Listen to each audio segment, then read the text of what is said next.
का माजा लुटते तोरा से साथ जे छुटते दुनिया का माजा लुटते तू चल जब ही पियाबा के देश अखिया से नोर न रुकते आबे लगलो सब मेहमान गे हर दी लागे लगलो जान गे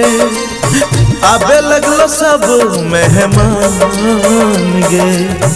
हर दी लागे लगलो जान गे तोरा से साथ जे छुटते दुनिया का माजा लुटते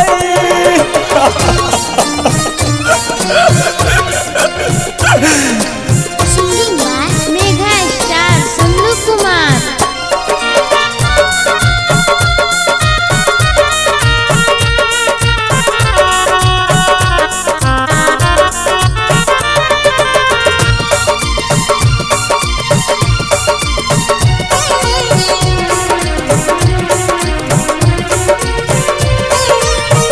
दोस्त ने तोहर छोहे के जान किस्मत के है लिखल के भगवान हो दोस्त ने तोहर छोहे के जान किस्मत के है लिखल के भगवान हमर दुआ छो तोरा साथ ससुरा में तोरा मिलो सम्मान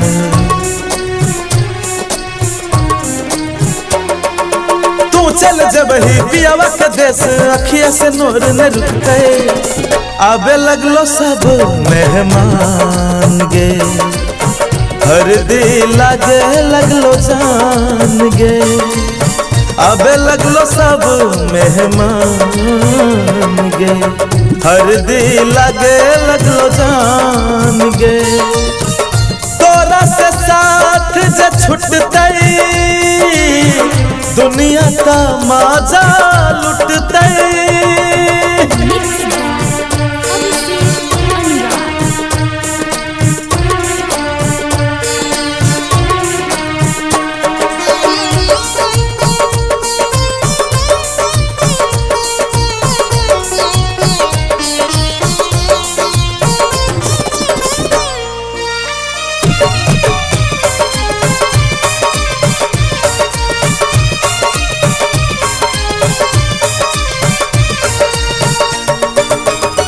लगे छे रात पहाड़ पिया लाए तो कहर जहर पिया के हमरा कदे उपकार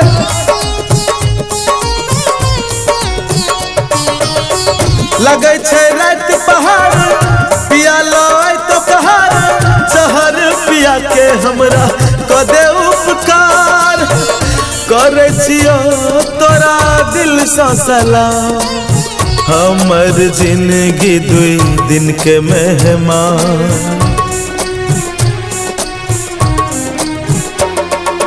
तू चल जब ही पियावा के देश अखिया से नोर न रुकते आबे लगलो सब मेहमान गे हर दी लागे लगलो जान गे आबे लगलो सब मेहमान गे हर दी लगे लगलो जान गे तोरा से साथ जे छुटते दुनिया का माजा लुटते किंग स्टूडियो।